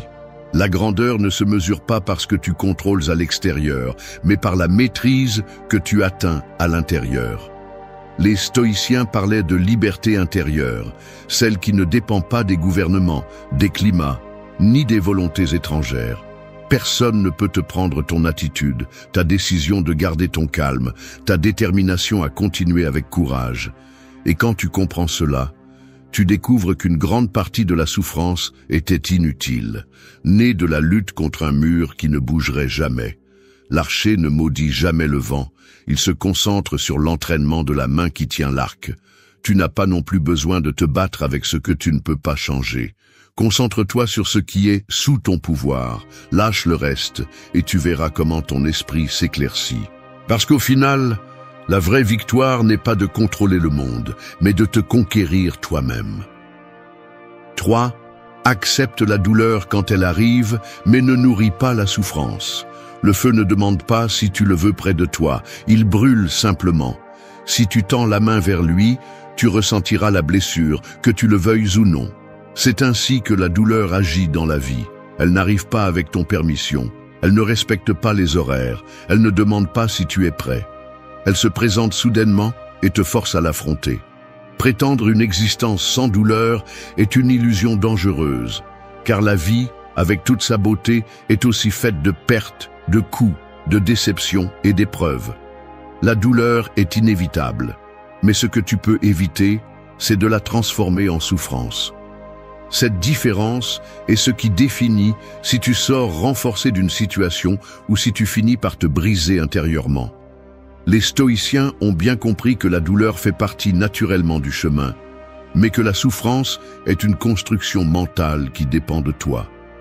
Marc Aurèle a écrit que si tu es affligé par quelque chose d'externe, la douleur n'est pas due à la chose en soi, mais à l'interprétation que tu en fais. C'est là la racine de tout. La douleur est la blessure, mais la souffrance est l'histoire que tu te racontes autour de cette blessure. Quand tu répètes sans cesse « Pourquoi moi ?», quand tu nourris la blessure avec des lamentations et des pensées circulaires, tu prolonges un état qui n'avait pas besoin de durer si longtemps. Accepter la douleur n'est pas synonyme de résignation ou de froideur, mais de lucidité. C'est reconnaître que la vie ne se plie pas à tes désirs et qu'il y a des moments où il ne reste plus qu'à supporter le coup. Le stoïcien ne cherche pas à éviter la douleur, car il sait que ce serait lutter contre l'impossible. Ce qu'il évite, c'est de devenir prisonnier de son propre esprit. Celui qui essaie d'échapper à la douleur la cache, la nie ou la déguise, mais tôt ou tard elle revient, plus forte, parce qu'elle n'a pas été traitée.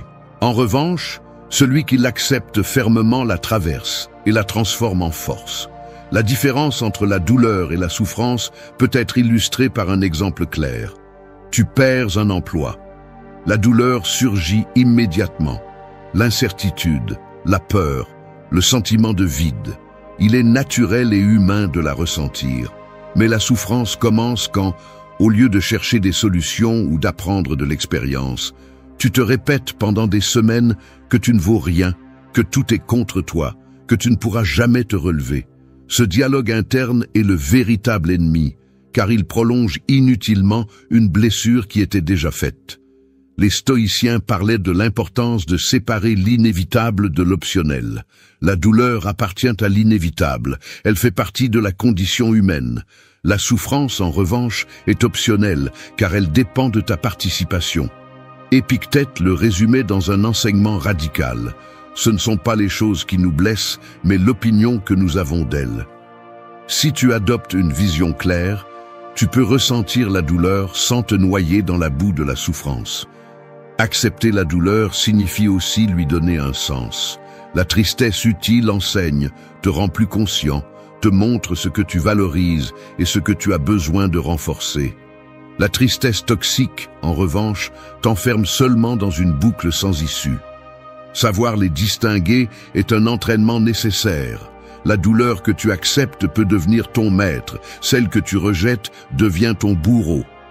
La vie moderne, avec sa hâte et ses promesses de bonheur constant, a généré une intolérance à la douleur.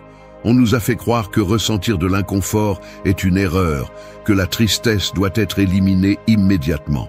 Mais les stoïciens savaient que sans douleur, il n'y a pas de croissance, que sans coup, il n'y a pas de résistance. La souffrance surgit lorsque nous exigeons de la vie qu'elle soit seulement lumière et que nous rejetons les ombres qui la rendent complète. 4. Transforme chaque obstacle en une opportunité de croissance. Un mur devant toi peut être vu de deux façons. Pour certains, c'est une fin, une limite insurmontable qui leur vole toute leur force. Pour d'autres, c'est un gymnase déguisé, un mur contre lequel s'entraîner à la résistance, à la patience et à la ruse. La différence ne réside pas dans le mur, mais dans la façon dont tu le regardes. C'est le cœur du stoïcisme. Les obstacles ne sont pas des punitions, ils sont la matière première pour grandir. Ils sont l'épreuve qui te force à développer des muscles qui autrement n'apparaîtraient jamais. Marc Aurèle l'a exprimé avec force.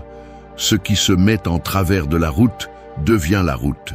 Chaque adversité peut se transformer en outil si tu décides de l'utiliser comme tel.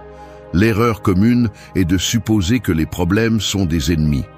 En réalité, ce sont des entraîneurs inconfortables qui te forcent à découvrir des ressources internes que tu ignorais. La douleur physique enseigne au corps à se renforcer.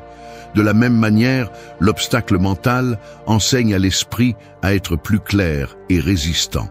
Si tu fuis, tu n'apprends jamais. Si tu l'affrontes, le mur devient une échelle. La vie quotidienne est remplie de petits et grands tests qui provoquent souvent de la frustration. Le trafic insupportable, la maladie inattendue, la trahison d'un proche, la perte d'un emploi. Rien de tout cela n'était dans tes plans, mais cela arrive quand même. La réaction immédiate est de se plaindre ou de se rendre. Le stoïcien arrête cette réaction automatique et demande « Qu'est-ce que je peux apprendre de cela ? Comment puis-je utiliser ce coup pour devenir plus fort ?» Ce changement de perspective transforme ce qui semblait être une malédiction en un champ d'entraînement personnel. Pense-y en termes simples. L'athlète ne devient pas plus fort en soulevant des plumes, mais en supportant des charges qui lui semblent lourdes. Le caractère humain ne se forge pas en des jours confortables, il se forge dans la difficulté. Chaque obstacle est comme un poids ajouté à ta vie, inconfortable, dur, mais nécessaire pour que tu développes une force que tu n'avais pas. Les éviter t'affaiblit, les embrasser te façonne. Ce qui est intéressant, c'est que les obstacles révèlent aussi tes vraies valeurs. Quand tout va sans accroc, n'importe qui peut prétendre être serein et clair. Quand la tempête frappe, on voit qui garde son calme et qui se brise. Les stoïciens cherchaient justement cela, tempérer l'esprit dans l'adversité pour découvrir jusqu'où il pouvait aller. Il ne s'agit pas de chercher la douleur pour le plaisir, mais de reconnaître que puisqu'elle est inévitable, tu peux l'utiliser comme un outil. Dans la pratique quotidienne, cet enseignement signifie arrêter de demander « pourquoi cela m'arrive » et commencer à demander « pourquoi cela m'arrive ». Cette transition te sort du rôle de victime et te place dans le rôle de protagoniste. Au lieu de penser que la vie conspire contre toi, tu comprends que la vie collabore avec toi, bien que de manière dure, pour tirer le meilleur de toi. Il ne s'agit pas de romantisme naïf, mais de stratégie. Un esprit qui interprète les obstacles comme un entraînement est toujours plus fort que celui qui ne voit que des punitions. En transformant un obstacle en opportunité, tu ne nies pas la difficulté, tu transformes ta relation avec elle. Le mur est toujours là, mais il devient maintenant un outil. La maladie peut être l'occasion de prendre davantage soin de ton corps et d'apprécier la santé. La perte peut être l'occasion de développer la résilience et la gratitude. L'échec peut être le terrain fertile d'un nouveau départ avec plus de sagesse. Chaque obstacle contient en secret une graine de croissance. 5. Embrasse ta vulnérabilité et utilise-la comme source de force authentique. Un verre semble fragile parce qu'il peut se briser facilement, mais c'est précisément dans sa transparence que réside sa puissance. Il permet de voir à travers lui, laisse passer la lumière et connecte ce qui est à l'intérieur avec ce qui est à l'extérieur. Il en va de même pour la vulnérabilité humaine. Nous avons tendance à la confondre avec la faiblesse, avec une fragilité dangereuse, alors qu'en réalité, elle peut être l'une de nos plus grandes forces si nous la comprenons bien. Se montrer vulnérable ne signifie pas se rendre, ni s'exposer sans défense. Cela signifie accepter ce que tu es sans masque et transformer cette acceptation en véritable courage. Le monde moderne a vendu l'idée que la force, c'est de ne pas montrer de fissures, que la dureté est synonyme d'invulnérabilité. Mais rien n'est plus éloigné de la réalité. Les stoïciens savaient que la véritable force ne se construit pas en niant la vulnérabilité, mais en l'intégrant. Épictète rappelait que nous ne choisissons pas les circonstances, mais nous choisissons comment les affronter. Et accepter que tout n'est pas sous notre contrôle est le premier pas pour agir avec sagesse. Reconnaître sa propre vulnérabilité est un acte de lucidité. car il te libère de l'illusion d'être intouchable et te prépare à affronter avec plus de clarté les coups inévitables de la vie. La vulnérabilité toxique est celle qui te confine dans le rôle de victime, celle qui utilise la douleur comme excuse pour ne pas avancer, celle qui demande constamment de la compassion sans chercher à grandir. Cette forme de vulnérabilité est une dépendance, une faiblesse déguisée en sincérité. La vulnérabilité saine, en revanche, est celle qui naît du courage de te regarder tel que tu es, d'accepter tes limites et à partir de là de construire une véritable force.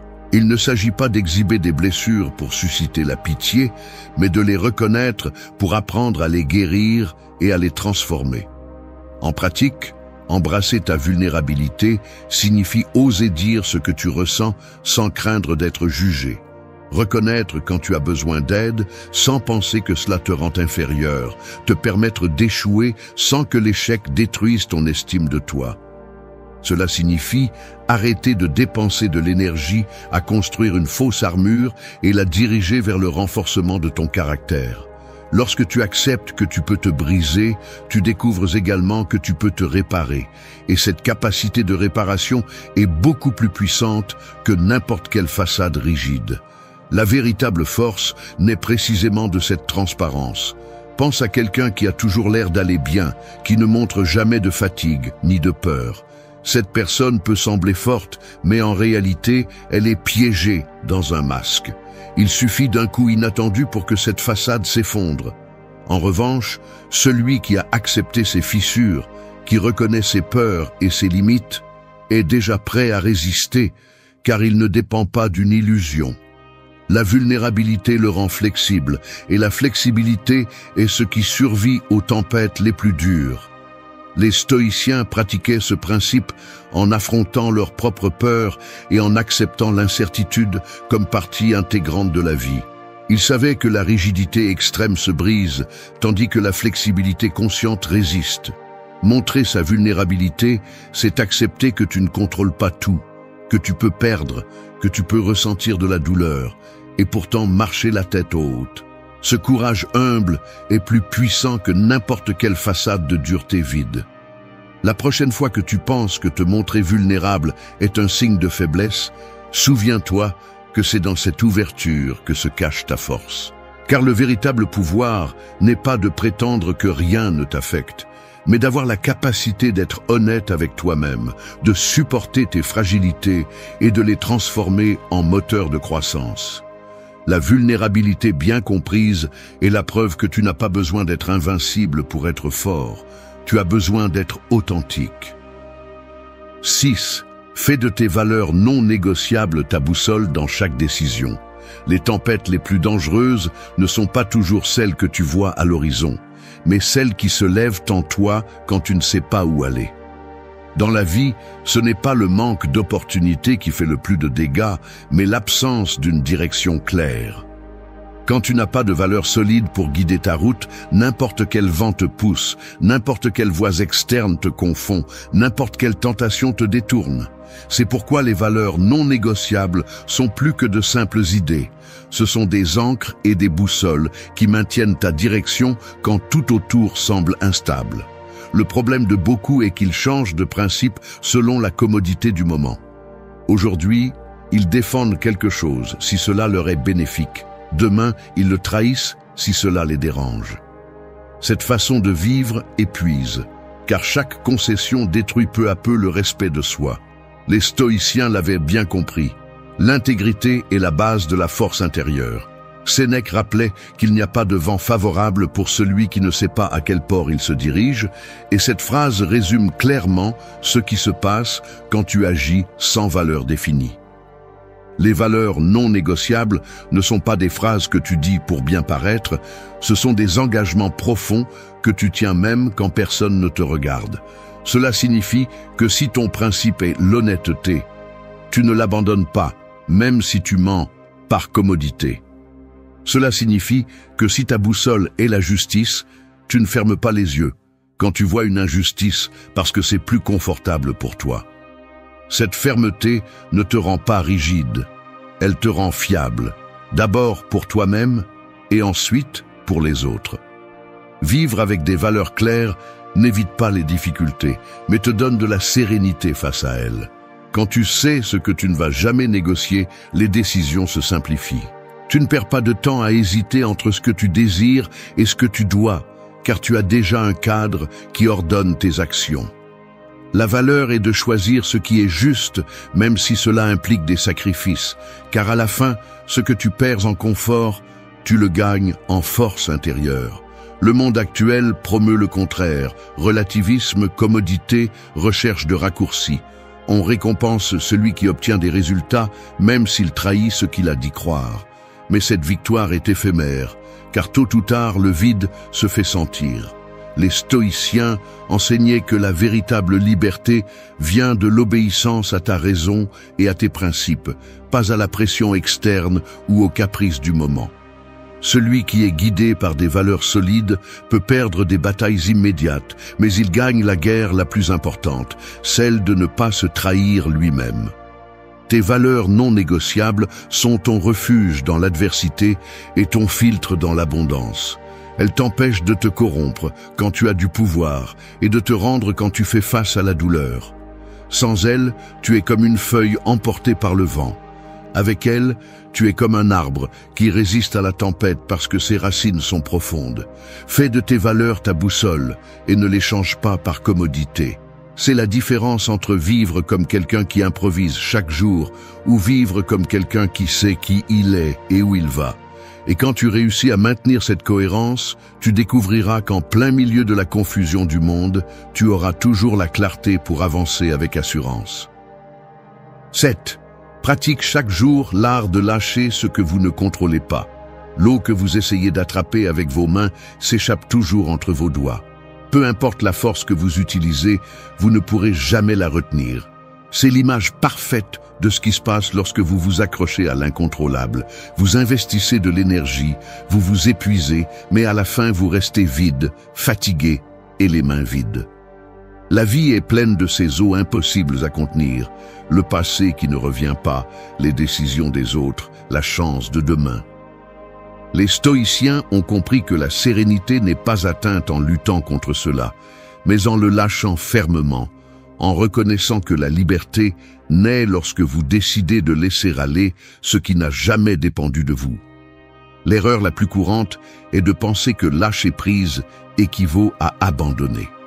Rien n'est plus faux. Abandonner, c'est laisser tomber ce qui est entre vos mains, tandis que lâcher prise, c'est avoir l'intelligence de différencier ce que vous pouvez changer de ce que vous ne pouvez pas. Marc Aurèle, dans ses méditations, répétait qu'il n'avait aucun sens de se mettre en colère contre l'inévitable, car en le faisant, on devient esclave de ce qui est déjà décidé. La clé est d'utiliser l'énergie seulement là où elle peut faire une vraie différence. En pratique, l'art de lâcher prise se traduit par ne pas perdre son calme face aux opinions des autres, par arrêter de s'obséder sur la façon dont les autres réagissent, par ne pas revivre 100 fois une erreur que vous avez déjà commise. Cela signifie arrêter de porter un sac à dos plein de pierres qui ne sont même pas les vôtres. Au début, c'est difficile parce que l'esprit est entraîné à s'accrocher aux souvenirs, aux attentes, à l'idée que si vous pensez assez, vous pourrez peut-être changer le passé. Mais plus vous serrez cette charge, plus vous créez d'esclavage. Les stoïciens proposaient des exercices simples pour entraîner ce détachement. L'un d'eux consistait à se rappeler chaque jour la dichotomie du contrôle. Au réveil, se demander ce qui dépend de vous et ce qui ne dépend pas. Si cela dépend de vous, agissez. Si ce n'est pas le cas, acceptez-le. Un autre exercice était la visualisation négative. Imaginez perdre ce que vous appréciez, non pas pour souffrir à l'avance, mais pour vous rappeler que rien n'est garanti et que votre paix ne doit pas en dépendre. Ces pratiques renforçaient l'esprit, lui apprenant à lâcher prise avant que la réalité ne l'oblige à le faire avec douleur. Pensez à la différence entre deux personnes qui font face à la même perte. L'une s'accroche pendant des années à ce qui n'est plus là, portant la souffrance comme une identité. L'autre, bien qu'elle ressente de la douleur, comprend que retenir l'impossible ne fait que prolonger la blessure, et peu à peu, elle lâche prise, se permettant d'avancer. La vie ne récompense pas celui qui s'accroche le plus, elle récompense celui qui sait libérer et continuer. La société actuelle, obsédée par le contrôle, fait que lâcher prise semble un échec. On nous dit que nous devons contrôler chaque détail, planifier chaque instant, anticiper chaque résultat, mais cette illusion est dangereuse. Personne ne contrôle tout, et plus vous essayez d'en faire, plus vous accumulez de frustration. Le stoïcien ne cherche pas à dominer l'univers, il cherche à se dominer lui-même, et dans ce choix, il trouve un véritable pouvoir. Lâcher prise est un acte de courage parce qu'il vous confronte à la vérité que vous ne possédez pas tout, et pourtant, vous choisissez de marcher avec sérénité. Chaque fois que vous laissez aller une pensée qui vous tourmente, une attente impossible ou une blessure qui ne peut plus guérir comme vous l'espériez, vous récupérez un fragment de votre liberté intérieure. La légèreté mentale ne vient pas du fait d'avoir moins de problèmes, mais de ne pas porter ceux qui ne vous concernent pas. À la fin, la vie mettra toujours de l'eau entre vos mains. Essayez de la retenir et vous perdrez de la force. Apprenez à la lâcher et vous gagnerez en paix. L'art de lâcher prise est l'art de se libérer, et celui qui le pratique.